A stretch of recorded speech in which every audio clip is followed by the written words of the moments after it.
Grove with Healthy Living, Healthy Life. This is my new YouTube channel. I am doing this channel because I have had a lot of you guys ask me, what is it that I use? What are things to look out for? What is it that I eat? And some recipes. So I created this channel to be able to share my experience with you, but most importantly, to be an advocate of those of you with autoimmune diseases. For those of you who know me, I have 2 autoimmune diseases. So this first video is going to be a little bit about who I am and my story. Those of you who may know me may have seen some of my lives last year that I had started doing on Facebook. And to be honest with you, it's just easier for me to have a YouTube channel and have everything in one area rather than going back and sharing things. I might still go live once a month, but I will make an announcement on that for you guys that still have some questions. However, please feel free to leave it in the comments of what questions you have so that I can make a video on it later as well. And I will try my best to answer it through a comment as well. But you know, like I said, I'll be going live as well once a month to be able to have these conversations with you.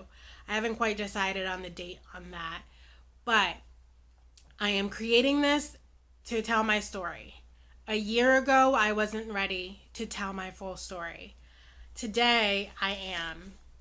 And I felt like last year I wasn't being my true, authentic self, because I wasn't sharing all the details. But I kind of need to share some of the things that I'm going to share today to show you what my why is and where I have grown and where I still need to grow. So one thing I'm going to tell you is when you decide to make any lifestyle change, whether it's to start exercising, start eating better, or, going on natural like I did, you are going to want to know what your why is. And so that's what I'm going to share a little bit with you. I'm going to wear my heart on my sleeve for you guys today. But you need to know the whole story before you guys know my why. So I have 2 autoimmune diseases. I've got celiac disease and endometriosis. I had lived for 28 years undiagnosed. 28. And for celiac, I had lived 18 years undiagnosed. Now with celiac, it is a genetic autoimmune disease where it can pop up at any time. You can get it at 4 years old, or you can be like my uncle that got it at 58 years old. But what I can tell you is I was so sick for a year and a half undiagnosed, and they couldn't figure out what it is. They thought it was my polyps. They couldn't quite figure out. I am 29 years old and I've had 3 colonoscopies. And that's not ideal. You shouldn't be getting yours until you're in your 50s.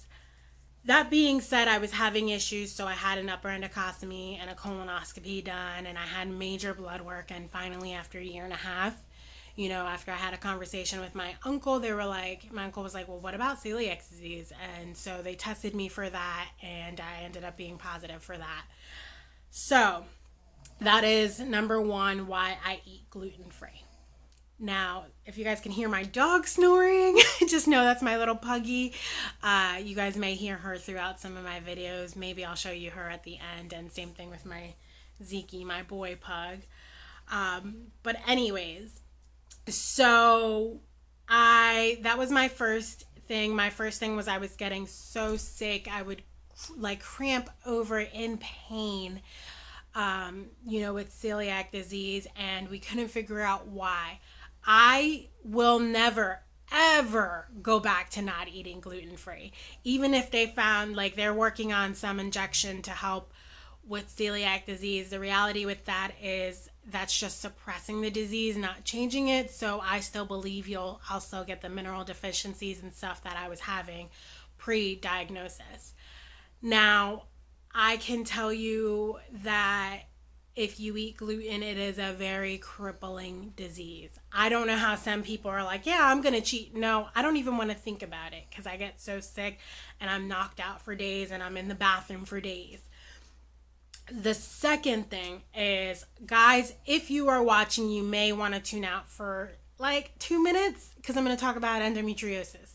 The second thing is, endometriosis. I got my menstrual cycle when I was 9 years old. Symptom number 1. And I was constantly missing school. Symptom number 2. My flow was so heavy to the point where I was anemic. My iron levels were just not where they should be. And I had really bad cramps, and I don't even think bad is the right word because I have a high tolerance for pain. I got into a car accident in 2015. I broke my back, and I still went to the bathroom that day. They were not putting a catheter. So that can just tell you a little bit about my pain tolerance. I have a really high tolerance for pain. And so I personally feel like I could give birth naturally because my periods are so bad without an epidural. But that being said, that was like symptom number 3. Well, it turns out that most women who are diagnosed with endometriosis also have a gluten intolerance. I just happen to have celiac.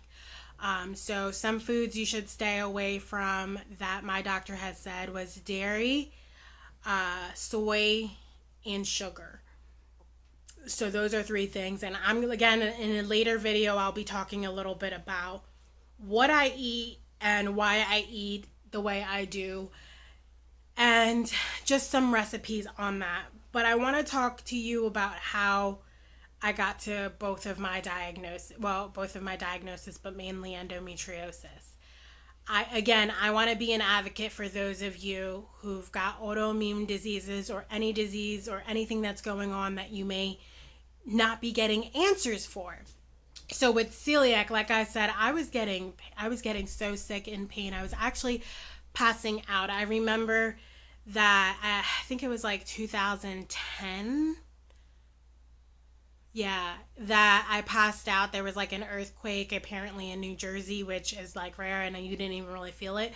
And I passed out and I ended up in the hospital, and I was like in pain, and everyone thought that I passed out because of the earthquake, but I didn't. It wasn't the earthquake. It was just different things going on. My nutrient deficiency was down. I was so sick. And I remember my senior year in high school just spending like constantly into the doctor's office. I was so sick. That being said, I was just going through major intestinal stuff, and I kept going for answers. I kept going to gastro, and I'm going to say gastros for short because I can't say the real big word.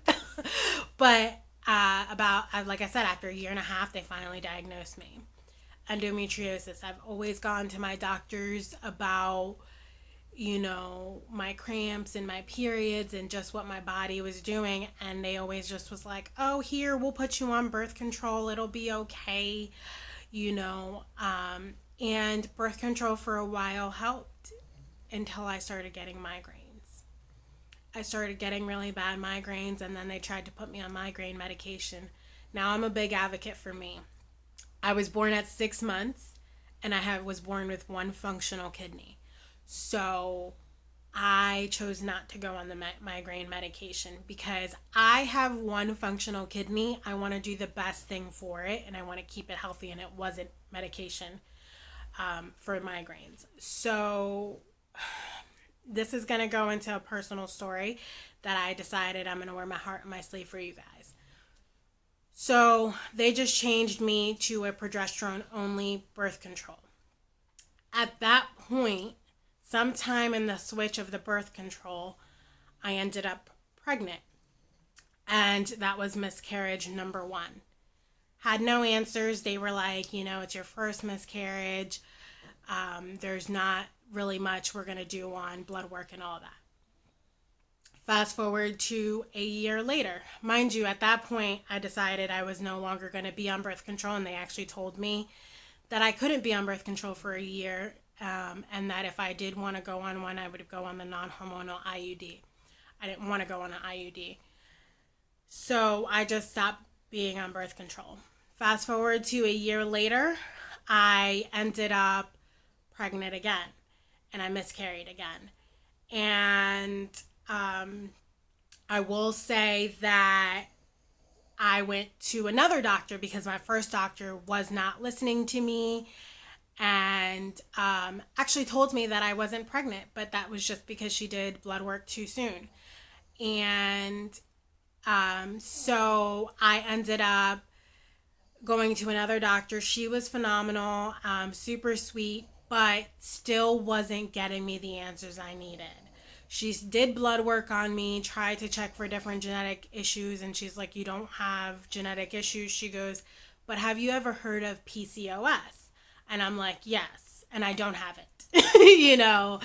And all of my blood work showed that I didn't have it, but she was persistent on me having PCOS. And I was like, and trying to get me on hormonal medication treatment. And I was like, no, I don't have PCOS. I said, you are saying this because I'm 215 pounds. You know, girls who are bigger tend to automatically get the diagnosis of PCOS. I had no symptoms of PCOS. None of my blood work, none of my imaging showed it. So for you to try to sit there and tell me I had PCOS. So I prayed and I asked God to lead me to the right doctor. So I did some research. I ended up finding a great, phenomenal doctor in Christiana. And she happens to specialize in pelvic pain and endometriosis. There's only about less than 10% doctors who can do an excision surgery, and she's one of them. So when I went to her, I was able to tell her my whole story about what's been going on my entire life of my cycle. And I'm sorry, I might cry right now because I get emotional about this. And for the first time in 28 years, somebody believed me. Oh, let me rewind. That doctor that told me I had PCOS was like, well, if you don't have that, then your hormones are telling me you're going into menopause. I wasn't accepting that at 28 years old, 27 then. I'm 29 now, but 27 then. So fast forward to my doctor and and of course COVID hit, so we didn't get to go through a lot of my treatment plan.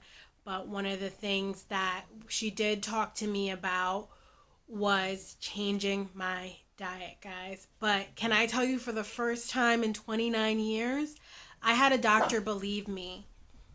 Can I tell you, for the first time in 29 years, I had a doctor believe me that I actually was in pain, that my periods were unbearable and it wasn't normal. Like, that is a game changer for those of you who struggle with really strong periods.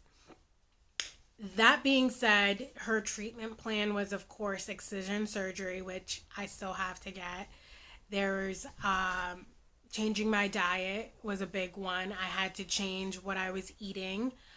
She recommended keto with no soy, no dairy, no sugar. And that, I'm not saying the sugar-free stuff, guys, because that's all processed things, but no added sugar, you know. And I'm going to talk a little bit about my keto journey and why I switched it a little bit and why I chose to change it, where I was failing and what helped me change the way I was fully eating and really change my habits, rather than staying on this really strict keto diet that I felt like I couldn't eat anything and I was frustrated. Not only am I struggling with autoimmune diseases and like half of the food I can eat was cut off because I'm gluten free, now it's like even more restricted, and I just felt really restricted. So I will say that I'm not technically keto anymore. I'm more low carb.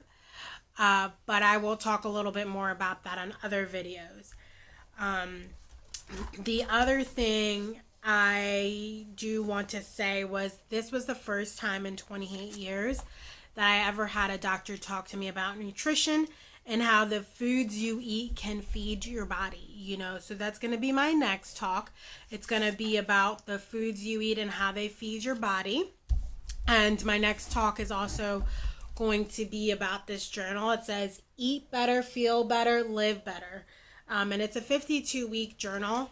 I absolutely love it because it helps track my moods, helps track my water, my cravings, and what I eat, obviously.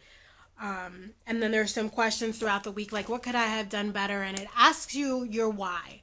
So that leads to my final point of this talk. My why is to address my autoimmune symptoms. Can I tell you there was a point in my life where I couldn't even roll over in bed because I was in pain so bad? There was points in my life where I was so fatigued that it probably wasn't safe to drive. You know, there's so many different reasons as to what is my why. And then my biggest why is obviously so I can be a mother one day. I would like to be able to conceive and have a healthy environment for my baby. And if I have a girl, I don't want her to go through that same thing. So she will eat right from the beginning. She won't even know what all these other processed foods are, you know.